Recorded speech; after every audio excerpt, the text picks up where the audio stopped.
Bonsoir, bienvenue à vous sur Monaco Info pour découvrir les grands titres de l'actualité du jour. Voici le sommaire.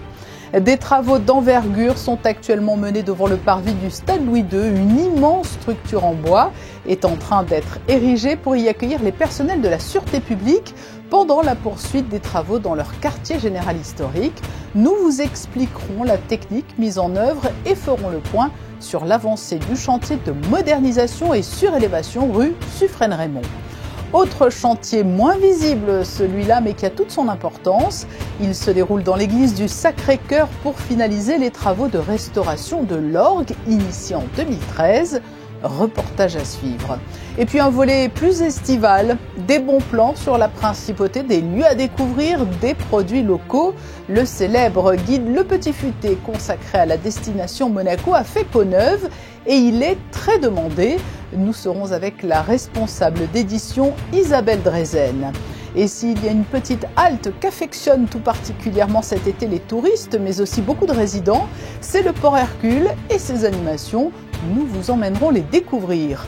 Enfin, nous verrons comment s'organise l'accueil des touristes tout en s'inscrivant dans une démarche durable avec l'installation de Q-Box. Ce sont des kiosques solaires. Vous avez certainement remarqué le balai des camions depuis quelques semaines sur le parvis du Stade Louis II. Une importante structure en bois a été construite à cheval sur l'avenue des Castellans et sur laquelle des modules préfabriqués sont installés. L'objectif est d'accueillir les agents de la sûreté publique restés jusqu'à présent sur le chantier de la rue Suffren-Raymond. Alexandra Pani, Lionel Bernardi et Orazio Gaggino sont allés découvrir cette nouvelle technique de construction innovante. Ériger un bâtiment en moins de 6 mois, cela semble utopique et pourtant c'est bien ce qui est en train de se réaliser sur l'esplanade du Stade Louis II. Pas moins de 126 modules sont installés depuis le mois d'avril sur une imposante plateforme en bois pour une superficie totale de 2500 mètres carrés. Une technique innovante et révolutionnaire déjà éprouvée en France et reprise pour la première fois ici en Principauté.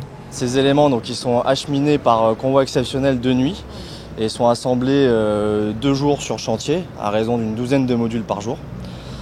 L'ensemble est monté sur un grand portique en bois au-dessus de l'avenue des Castellans. Et ce portique est lui-même stabilisé par près d'une centaine de micro-pieux qui sont créés à 20 mètres de profondeur dans le sol. Le gros avantage, c'est que c'est une structure qui est réutilisable. C'est-à-dire que l'intégralité des 130 modules peuvent être démontés, stockés et réagencés ailleurs. Une réponse qui se voulait pressante pour soulager la centaine d'agents de la sûreté publique encore présentes dans les locaux en travaux de l'avenue Suffren-Raymond. Les équipes qui sont restées à la rue Suffren-Raymond souffrent énormément du bruit et des contraintes de chantier.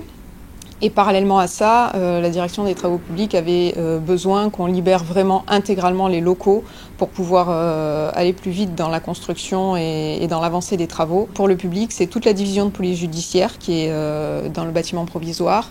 On va recréer évidemment un accueil pour que les gens qui arrivent n'aient pas à d'abord passer dans le stade pour ensuite traverser et aller dans le bâtiment. Donc il y aura l'accueil au rez-de-chaussée du bâtiment provisoire.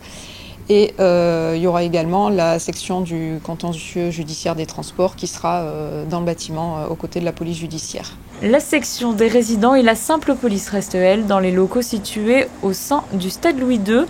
Et seul le centre de commandement et de supervision opérationnelle reste rue Suffren-Raymond durant les travaux. Ces nouveaux locaux provisoires de la sûreté publique seront livrés le 30 septembre. La circulation reprendra à ce moment-là son cours initial puisque les locaux sont situés à 6 mètres de haut et permettent donc de laisser passer les véhicules sur la voie comme auparavant. Des locaux donc provisoires dans l'attente de la livraison de la modernisation et surélévation du bâtiment historique de la direction de la sûreté publique, rue Suffren-Raymond. Son contrôleur général, Richard Marangoni, fait le point sur l'avancée des travaux. C'est un chantier, mais c'est aussi un dossier, puisque nous avions des locaux qui devenaient vieillissants, il faut bien le dire, et nous avons eu 2 plans successifs, qui étaient le plan Sûreté publique 2020 et nous avons en cours le plan Sûreté publique 2025, qui ont entraîné des augmentations d'effectifs, une modernisation de nos services. Il y a 3 points importants. Le premier sera l'accueil du public, puisque nous recevons des personnes en permanence, et à ce titre, nous pourrons les recevoir dans de meilleures conditions, notamment à la section des résidents, mais je dirais pour un accueil plus général. Ensuite, sur le plan technique, nous aurons bien sûr un nouveau centre opérationnel, un centre de commandement, de supervision et de commandement opérationnel qui sera très modernisé avec un réseau de vidéosurveillance aussi amélioré.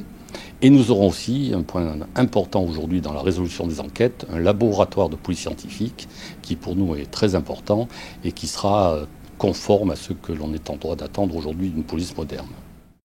Et un retour donc programmé pour tous les personnels rue Suffren-Raymond fin 2023. D'un chantier à l'autre, beaucoup moins impressionnant, mais avec un caractère patrimonial non négligeable. Bientôt sera inauguré le nouvel habillage de l'orgue de l'église du Sacré-Cœur, dont les travaux ont été entièrement financés par les dons des paroissiens. Reportage de Victor Labbé et Orazio Gaggino. L'église a connu une première phase de travaux en 2013, organisée et financée par le gouvernement monégasque. L'orgue avait lui aussi été restauré mais n'avait pas été totalement finalisé. Si vous regardez bien, l'orgue est tout décoré, magnifique, c'est vrai, mais il manque quand même quelque chose, à savoir les tuyaux. Car ces tuyaux de façade ont dû être retirés pour procéder au reste de la décoration. Avec cette amélioration, l'instrument est bien plus grand et offre de nouvelles sonorités. C'est une plénitude extraordinaire. C'est vrai que cet orgue sonne dans sa dimension comme du velours, que ce soit dans les jeux doux comme dans les jeux puissants. Et c'est vrai que c'est un régal pour tous. Ce projet peut voir le jour grâce aux dons de certains paroissiens, dont une partie de la part de Marina, qui a une histoire familiale particulière avec cet orgue. C'est une histoire qui m'a remis en contact avec ma sœur, qui est âgée de 90 ans, et qui depuis, 60 ans s'occupe de cette église. Et donc, je savais qu'elle souhaitait que ces orgues soient terminés. Ma sœur étant quand même une personne âgée de 90 ans, et moi 80 quand même, j'aimerais ça ne traîne pas trop pour que s'il n'y arrive pas quelque chose avant que ça soit complètement terminé. Qu'on puisse faire l'inauguration, même au point de vue musical. Les travaux seront totalement terminés en septembre après le remontage et l'harmonisation de l'orgue. Et pour clore ce chapitre chantier, sachez qu'en raison de l'avancement des travaux de l'opération Grand Ida, la circulation sur la dorsale en entrée de ville sera modifiée du 1er au 5 août entre 9h et 16h. Une voie unique de circulation entre les ronds-points enterrés Aurélia et Canton sera accessible dans le sens Monaco-Nice. Les ronds-points demeureront praticables et leurs autres accès et sorties seront préservés. À noter également dans vos agendas ce week-end la première soirée feu d'artifice de l'été organisée par la mairie, samedi 30 juillet à partir de 22h, suivie d'une animation avec DJ. Il y aura 2 feux d'artifice au total cet été, mais plus de concours pyromélodiques. Ces soirées concourent à animer la période estivale. Monaco reste une destination de choix au carrefour entre l'Italie et la France. De nombreux touristes font le choix d'une étape plus ou moins longue en principauté. Le seul guide pratique qui y est entièrement consacré fait recette et vient de dévoiler une nouvelle présentation. Nous sommes avec la responsable d'édition du Petit Futé Monaco. Bonsoir Isabelle Drezen. Bonsoir. Dans cet ouvrage, vous avez souhaité aller au-delà des clichés traditionnels qui entourent Monaco ? Ah oui, complètement. On essaye de véhiculer une image de la principauté qui offre un panel aux touristes de passage ou aux gens qui viennent s'installer avec toutes les bonnes adresses et avec un spectre très très large. Peut-on avoir quelques exemples des surprises ou petites merveilles plutôt loin des sentiers battus ? Il y a plein de petites adresses cachées effectivement à Monaco et au début du guide, vous allez trouver en fait des top 10 de nos coups de cœur en fait sur la principauté pour se régaler, des bonnes petites adresses de resto, pour faire une pause, pour se faire plaisir, etc. Il y a une petite boutique que j'affectionne particulièrement, c'est l'Orangerie de Monaco qui fait des liqueurs à base des oranges amères de Monaco dans une petite ruelle.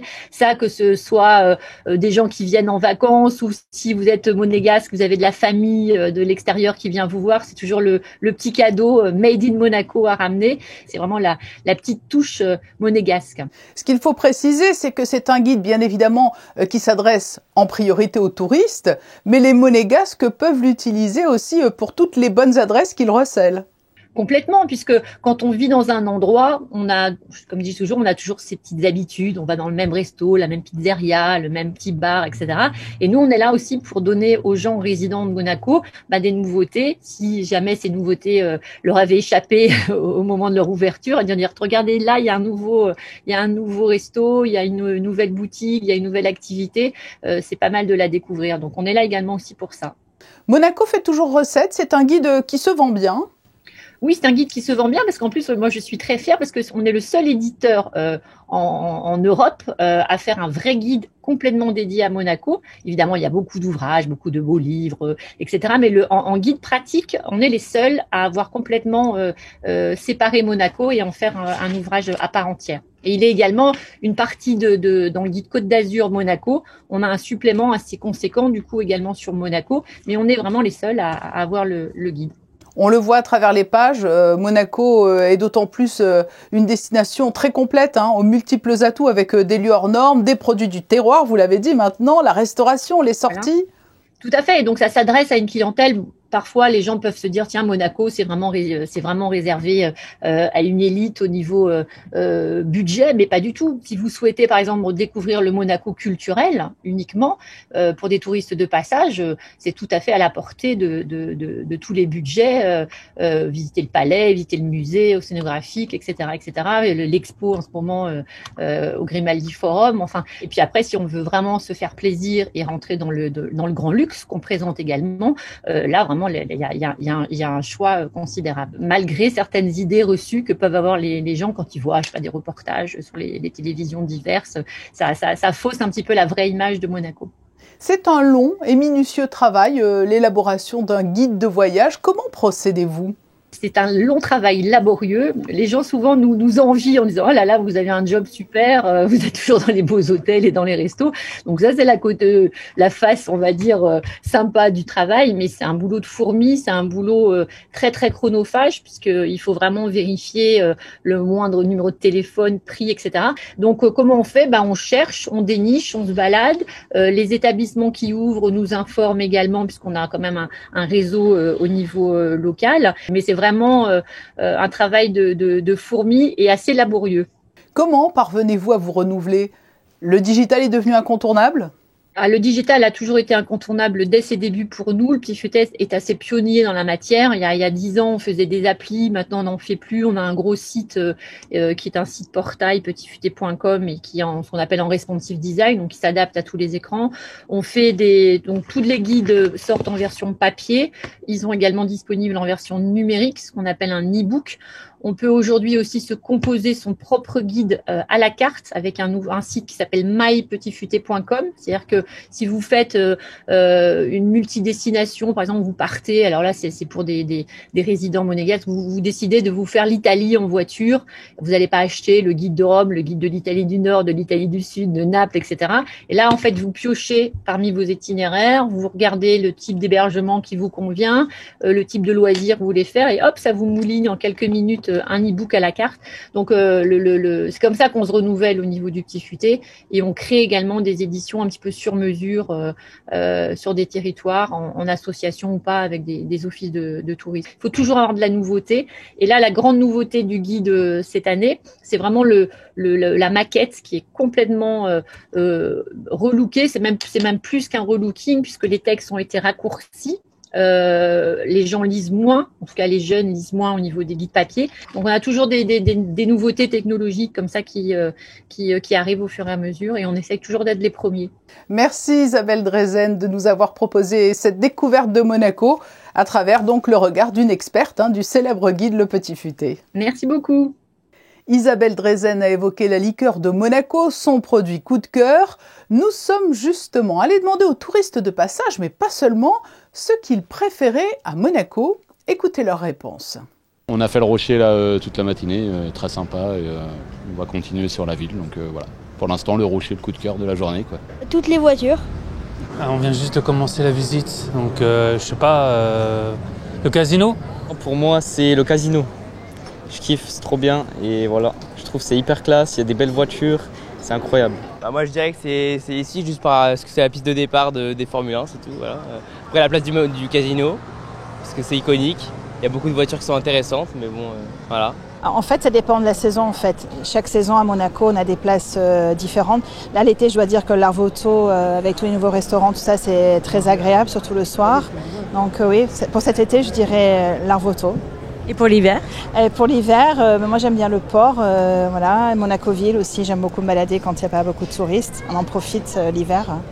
Le port qui reste un passage incontournable. Des animations y sont proposées tout au long de l'été. Voyez ce reportage de Christine Datomel et Alexandra Marangoni. Basket, carrousel et petites motos écolo, un programme attractif pour les enfants et les ados cet été sur le port Hercule.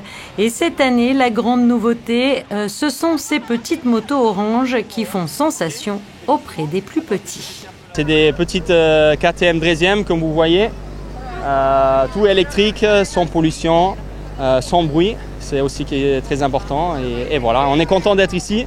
À quelle vitesse ça va à peu près? À peu près 10 km, 12. Voilà, pour les enfants, je pense que c'est déjà assez rapide.